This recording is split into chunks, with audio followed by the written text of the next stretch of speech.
University మంచి భవిష్యత్తు కోసం తెలుగు విద్యార్థులు ఇష్టపడే యూనివర్సిటీ. కాల్ 9059052378 9059052379.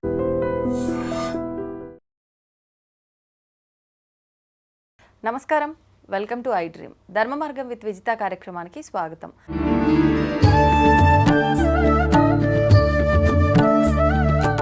నమస్కారం గురుగారు. నమస్కారం మా విజిత. గురుగారు, మనం ఇంట్లో ఎటువంటి వ్రతాలు చేసినా, సత్యనారాయణ స్వామి వ్రతమే కావచ్చు, ఇంకా కొన్ని వ్రతాలు చేసినప్పుడు కొన్ని సందర్భాల్లో పురోహితులు మంత్రోచ్చారణ చేసేటప్పుడు వింటూ ఉంటాము, స్కాంద పురాణే భరతవర్షే భరతఖండే, అంటే ఇది నాకు కరెక్ట్గా గుర్తులేదు కానీ ఇలా చెప్పే సందర్భాలలో స్కాంద పురాణం అని చెప్పి మనం వింటూ ఉంటాము. మరి ఈ స్కాంద పురాణం చదవటం వల్ల, వినటం వల్ల, దాంట్లో ఉన్న నీతిని మనం తెలుసుకోవటం వల్ల మనకున్న పాపాలు తొలగిపోతాయి అని అంటుంటారు. ఇది అంటే వాస్తవమేనా? ఏ రకంగా తీసుకోవచ్చు? నిజంగా ఈ స్కాంద పురాణం వినటం వల్ల, దానిలో ఉన్న ఆ జ్ఞానాన్ని తెలుసుకోవటం వల్ల మనకు వచ్చే ఫలితం ఏంటి? నిజంగానే స్కాంద పురాణం చదవడం వల్ల పాపాలు అనేటటువంటివి పోతాయి. సాక్షాత్తు శ్రీమన్నారాయణమూర్తి బదరీనారాయణుడిగా వ్యాసుడిగా పుట్టాడు. వ్యాసుల వారు ఏం చేశారంటే వేదాలని విభజించాడు. అష్టాదశ వేదాల సారాన్ని తీసుకొచ్చి 18 పురాణాలు అష్టాదశ పురాణాల్లో పెట్టాడు. తర్వాత మళ్ళీ అష్టాదశ ఉపపురాణాల్లో పెట్టాడు. మళ్ళీ ఇందులో ఉన్నటువంటి పురాణాల్లో ఉన్నటువంటి జిస్టుని తీసుకొచ్చి ఉపనిషత్తులుగా పెట్టాడు. ఈ పురాణాలు ఉపనిషత్తుల సారాన్ని తీసుకొచ్చి భగవద్గీతగా కురుక్షేత్ర మహాసంగ్రహంలో ఇలా ఈ గ్రంథాలు అనేటటువంటి రచించబడ్డాయి. అందులో ఒకటి స్కాంద పురాణం. స్కందుడు అంటే సుబ్రహ్మణ్యేశ్వర స్వాముల వారు. కాబట్టి ఈ ప్రతి పురాణము ఎక్కడ తీసుకున్నా కూడా శివుడు పార్వతికి చెప్పినట్టుగానే ఉంటుంది, మంత్రశాస్త్రం కానీ ఏదైనా సరే. కాబట్టి ఈ స్కాంద పురాణంలో మనము తెలుసుకోవాల్సింది ఏంటంటే శివుడు మనకి చెప్పినప్పటికీ కూడా కొన్ని సందర్భాలలో సుబ్రహ్మణ్యేశ్వర స్వామిల వారే గురువుగా ఉండి శివుడికి చెప్పినటువంటి ఉదంతాలు కూడా ఉన్నాయి. అందువలన కుమార గురవే నమః అంటాం.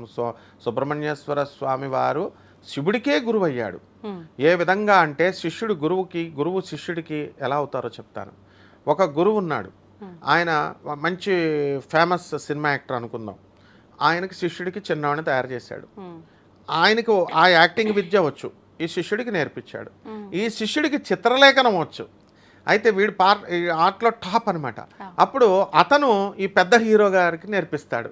అంటే గురువు శిష్యుడికి నేర్పించినప్పుడు ఆ ఇంకొక విద్య రావడం వల్ల ఈ శిష్యుడు కూడా ఆ గురువుకే పరమ గురువు అవుతాడు. ఆ విధంగా స్కాంద పురాణంలో ఉన్న స్పెషాలిటీ ఏంటంటే సుబ్రహ్మణ్యేశ్వర స్వాముల వారే సాక్షాత్తు శివుడికే గురువు అయ్యాడు. ఇది వయస్సుతో వీటితో పని లేదు, జ్ఞానంతో కూడి ఉన్నదే గురువు స్థానం.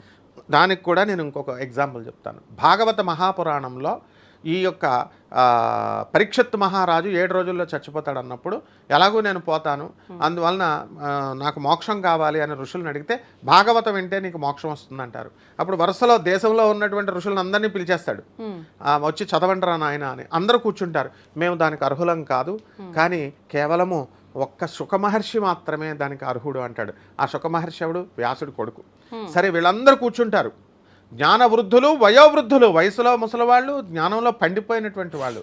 ఆ శుకుడు ఎంత చిన్న పిల్లాడు, 16 సంవత్సరాలు కూడా లేవు, బట్టలు కట్టుకోడు, దిగంబరుడు, చిలక ముక్కు పెట్టుకొని టక నడుచుకుంటూ వచ్చేస్తాడు. మొత్తం ఈ ఋషులందరూ కూడా ఆయనకు నమస్కారం చేస్తారు. సాక్షాత్తు శ్రీమన్నారాయణమూర్తి అవతారమైనటువంటి వ్యాసుల వారు, ఆ శుకమహర్షికి తండ్రి అయినటువంటి వాడు వ్యాసుడు కూడా అందరూ చూస్తారేమో బయట నుంచి నమస్కారం పెడితే అని మనసులో తన కొడుక్కి నమస్కారం పెడతాడు. అంటే ఈ చిన్న ఆయన వైరాగ్యంలో అంత గొప్పవాడు శుకుడు. కాబట్టి ఆయన్ని చూసి జ్ఞానులు, జ్ఞానవృద్ధులు, వయసులోను జ్ఞానంలో ఉన్న వృద్ధులు కూడా ఆయనకి నమస్కారం పెట్టారు. ఈయన దగ్గర వైరాగ్యం అనే విద్య ఉంది. కాబట్టి విద్య అనగానే చదువు అనుకుంటాం, చదువు కాదు. వేదాలు అనగానే ఏదో అనుకుంటాం, స్వరాలు ఉంటాయని భయపెట్టారు వేరే వాళ్ళు నేర్చుకోకుండా. నో, వేదము అంటే knowledge, any one can read. అసలు ముందు ఈ యొక్క వేదాల సారమే కదా ఈ పురాణం, స్కాంద పురాణం. అందులో ఎక్కువగా చెప్పబడింది ఏంటంటే ఈ వేదాలు స్వరాలు నేర్చుకుంటే మంచిదే, రిథమాటిక్గా ఉంటుంది. కానీ అలాగని నాకు రాదు అని చెప్పి ఆపేస్తే ఎట్లా? You have to learn, that is knowledge. అలాగే స్కాంద పురాణంలో మనకి రేవాతీర ఖండే అన్నవరం సత్యనారాయణ స్వామి వారి యొక్క వ్రతం ప్రథమాధ్యాయ సమాప్త అని మనం వ్రతం చదువుతూ ఉంటాం. ఆ స్కాంద పురాణంలో రేవాఖండం అని ఇలా రకరకాల ఖండాలు ఉంటాయి. అలాగే దుర్గా సప్తశతి కూడా, చండీ సప్తశతి కూడా ఈ స్కాంద పురాణంలోకే వస్తుంది. యా దేవి సర్వభూతేషు శక్తి రూపేణ సంస్థిత నమస్తస్యై నమస్తస్యై నమస్తస్యై నమో నమః, ఇవన్నీ అందులోకే వచ్చేస్తాయి అన్నమాట.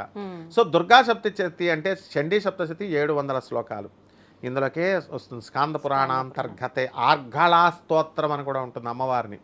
అలా మంత్రశాస్త్రాలని, రకరకాల అద్భుతమైనటువంటి మంత్ర అనుష్ఠానాలు, అలా ఇవన్నీ కూడా ఈ స్కాంద పురాణంలో వస్తాయి.